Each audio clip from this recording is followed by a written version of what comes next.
And we are back at Up North at 4. So today is an introduction of the 78th Alice in Dairyland. Everyone, please meet Sarah Hagenow. Thank you, Sarah, for coming. Thank you so much for having me here. I've heard great things about WJFW, so I'm really excited to be here. Yeah, of course. And Sarah, there's a little bit of a resemblance to the last name Hagenow. I feel like we had Ashley Hagenow, who was the 76th Alice. You did, yes. So my sister actually served as Alice in Dairyland 2 years ago. Some people she might be familiar to some others, but we are the first sister duo to serve as Alice, which is a really cool part of the history. Of course, it's a small part of the 78-year legacy, and it's much bigger than either of us, but it is kind of cool to make a little bit of history.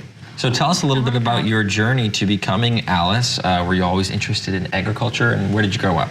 So I grew up in Poynette, Wisconsin. I'm from the south central part of the state, and I actually kind of did always have a dream to run for Alice. When I was about 10 years old, I interacted with my first Alice. Her name was Rochelle Ripp, and I accidentally called her Alice in Wonderland. Oh yeah, I can see that. At this time, she was my biggest role model, so I was so embarrassed when I called her that.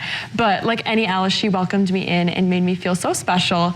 And then a few weeks later, she actually sent me a handwritten note telling me to continue my journey in agriculture.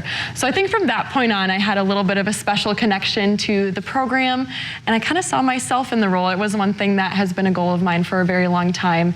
And over the years, I've just gained skills and experiences that fit naturally into serving as Alice in Dairyland. So when the time came to run, it just felt right. And you just started, so what do you see, in the next couple of months? Like, what kind of visions, what kind of goals do you hope to accomplish being Alice?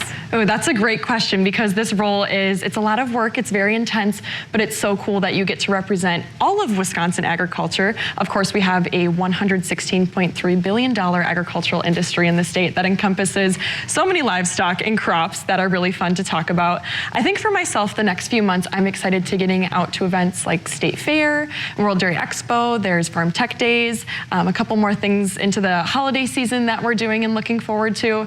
I also have a very sincere interest in international agriculture, so I'm hoping to showcase how Wisconsin products are used throughout the world in different cultures and cuisines. You should check out ginseng in central Wisconsin. Marathon County has a ton of ginseng there. Yes, funny you mentioned that actually. Marathon County is hosting the 79th Alice in Dairyland finals, so I have the opportunity to travel there every month for the next year and learn more about their agricultural industry, which of course ginseng is a huge part of. Absolutely. And just so people are aware, so you're like an employee, right, of the Wisconsin Department of Agriculture, and you're their head marketer, or how does that work? Correct. It's very similar. Okay. So I am a full-time employee with the Department of Agriculture, Trade, and Consumer Protection here in Wisconsin, and I am serving basically as our state's official agricultural ambassador. So in this role, I will combine skills in communications and marketing, education, public relations, advocacy, kind of the whole gambit to represent all of Wisconsin agriculture and be that connection point for all sectors of the agricultural industry, whether it's a farmer or a rancher,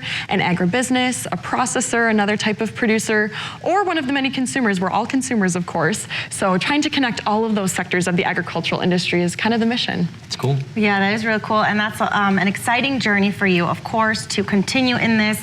And congratulations for being 78th. And we do have to, of course, talk about National July Ice Cream Month, but we will get more into that after the break. Of course. All right, we'll be right back.